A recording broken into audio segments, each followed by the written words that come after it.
Chapter 215. Why are butterflies beautiful? In the intriguing and full of information books of the biologist Ilya Reklenko, The Proper Answer to a Darwinist, an interesting challenge is posed, to which Darwinists cannot give a satisfactory answer. Dr. Reklenko ironically analyzed the evolutionists' arguments, who, equipped with compasses and rulers, were trying to measure the patterns on the butterfly's wings and analyze the sexual preferences of the female. These researchers suggest that female butterflies prefer males with the forewings dorsal ocelli with larger size. They propose that the beautiful coloring of butterflies attracts individuals of the opposite sex and, of course, leads to the increased reproduction of the genotype of more beautiful individuals. Sounds plausible at the first glance, but it turned out that butterflies have very poor eyesight. They do not see much from a distance of 1 foot. The odor is greatly more important for them at this distance than the wing patterns. But the birds that eat butterflies see them perfectly. It turns out, writes Reklenko, that bright coloring of these butterflies is needed only for insectivorous birds that are quite capable of seeing an object that differs markedly from the background at a very remote distance. Reklenko, being an anti-Darwinist biologist, concludes that some other force has to do with the choice of the color of butterflies. For example, the common intelligent design in which the key roles played 1. The desire for maximum diversity, and 2. Aesthetic motifs, especially pronounced precisely in the taxon of butterflies. Perhaps one of the readers will be able to offer some other, alternative force, not an intelligent design, for this aesthetic choice.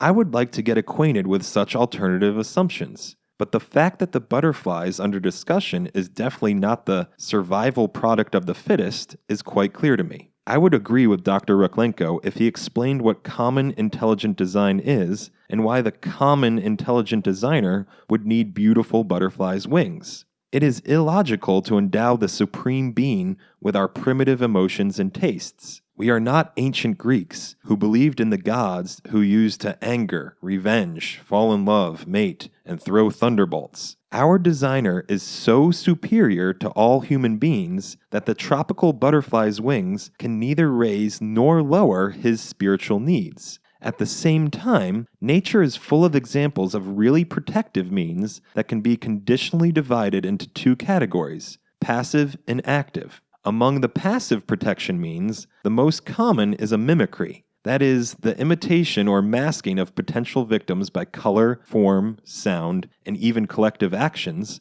when a large group of small organisms gathers into a dense cluster to create an image of a large animal, sometimes of a certain species, or plants. Passive protection resorts to octopuses. Raging from a possible attacker, octopuses produce trickles of ink, a dark liquid generated by special glands. This liquid hangs in the water in the form of formless, translucent spots, and for some time is kept compact until it is washed out.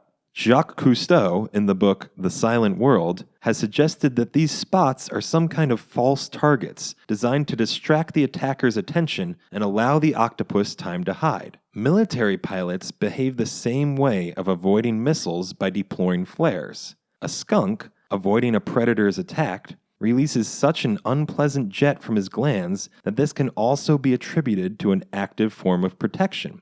Those whom the skunk has honored with his attention at least once will leave this beautiful animal alone forever. The spitting cobra, able to deprive the attacker's eyesight, also belongs to the second category. Its defense is active. The appearance of mimicry in poisonous creatures may be explained by the natural selection. One question does not have a plausible answer, however. Why are not all organisms provided with passive or active protection? After all, they all are products of natural selection. How did it happen that for hundreds of millions of years of evolution, one insect, beetle bombardier, became the possessor of a powerful protective mechanism that shoots from the back of the abdomen a self-heating mixture of chemicals and even with a frightening sound? Why the leaf beetle, which has the same venerable evolutionary age, has not acquired anything but the coloring attractive for predators? Darwinist concept explains this by chance. It came out somehow. In plain English, that means that there is no explanation at all. If we accept our hypothesis about the unity of the whole biosphere and the presence of the global mind,